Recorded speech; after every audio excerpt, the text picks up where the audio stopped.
Hey everyone, back here for another case review.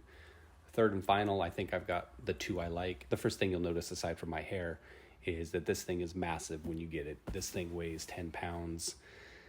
Let me show you it compared to the one in video number 2. All right, so here you go. Huge difference. This one only weighed about 3.5 pounds empty. But this one here, it's got a lot of blocks in it. I'll show you those here. It's like the first case I did. 4 locks, so 2 here, and then you've got 1 on each side as well. The difficulty or the thing you may have is when you unlock these,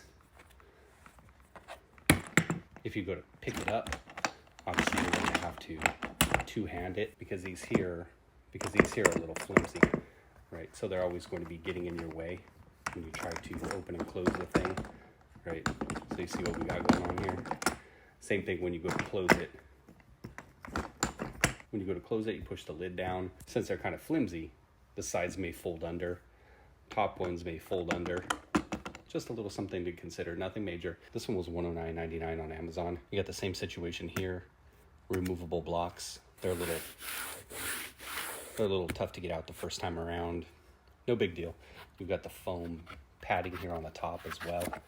Protect your cards in travel. Are the tops of the graded card cases really going to get cracked? I don't know. But I tested this out a little bit earlier, had some of the foam blocks out, and it's the same kind of situation. CSG, PSA, BGS, those cards all fit fine in here, even BGS, even though they're a little bit wider.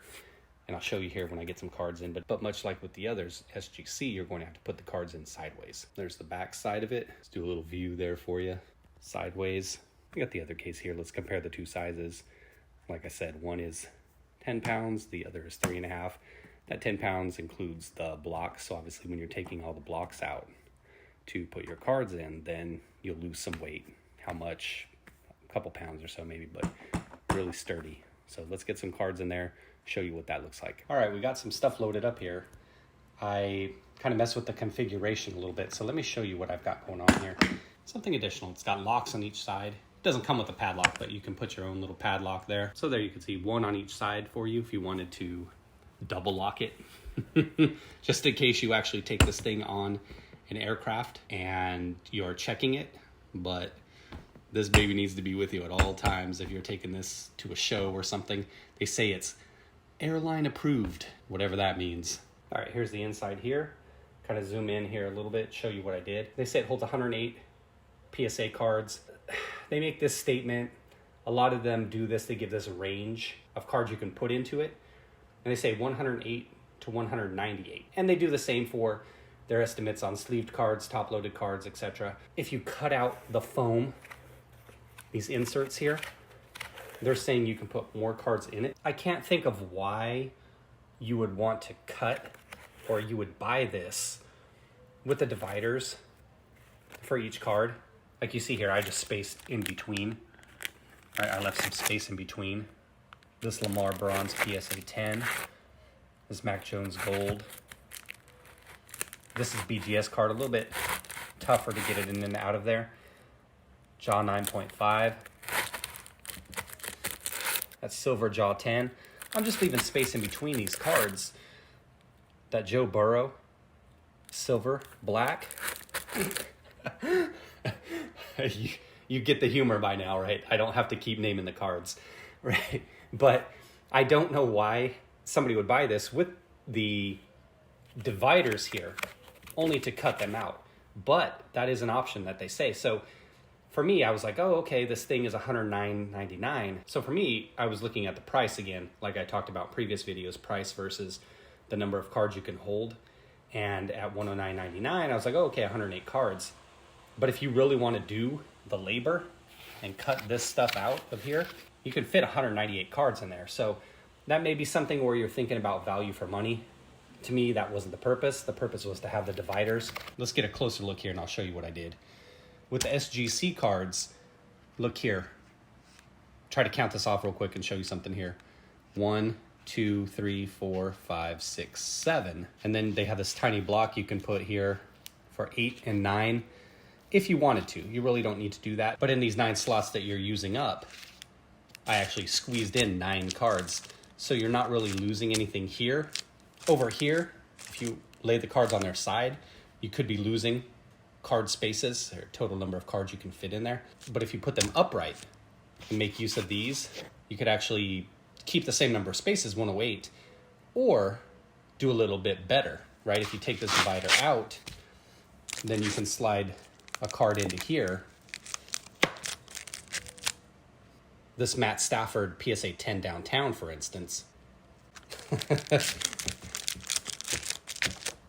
So then you're at a situation where you had 1, 2, 3, 4, 5, 6, 7, 8, including the Stafford, so 8 slots, but you've got 10 cards in there. Now you can't necessarily do that through the whole thing because those numbers aren't necessarily going to bear out across all 5 rows, because actually this row, this first row here, and this last row are a little bit shorter.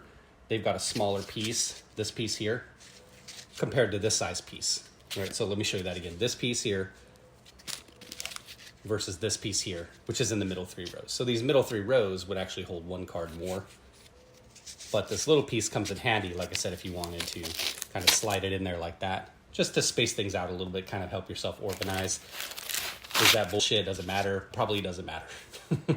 Let's take a look over here. Now over here, laying the cards down on their side, count these slots here. 1, 2, 3, 4, 5, 6, 7, 8, 9, 10. So 10 slots are used, but again, I slid 9 cards in here. Then I have a card right here afterwards. What is that? That's an O.P.G. Frank Thomas piece. And nothing big. What do we got here? Ooh, Jordan 10. What do we got here? Ooh, Gary Payton. Those used to be worth a lot of money. And the Holiday Goat, the Santa. It's an 8. So that's my review for that. This case is a keeper. This is the one I had my eye on after the first one didn't work out in terms of the case I wanted to keep for myself. With all of these cards in here, there's 28 total. And then removing the blocks, obviously, the weight went from 10 pounds to about 13.5. So I think if you were to fill this up with about 108 cards, you know, if you cut out the foam and go with 198, that's a different story. But if we're talking specifically graded cards, if you went with 108 total, you'd probably be looking at about 22-ish pounds, which if you took this as a carry-on and they were to sweat you about the weight, most airlines have a max weight of 25 pounds. It's been 5, 6, 7 years since I've had an airline ask me to weigh my carry-on bag, and I think that might have been overseas. I don't know what they're doing over there. But that's my review of this. If you have any questions, like I said, this one I like. And if you have any questions about this, though, let me know. I like this one. Like I said, this is the one I'm keeping my good cards in, and the one in video number 2, that's the one I'm keeping the good cards in that I'm selling. So they both have their purpose. So thanks for watching, everybody. Take care. Be well.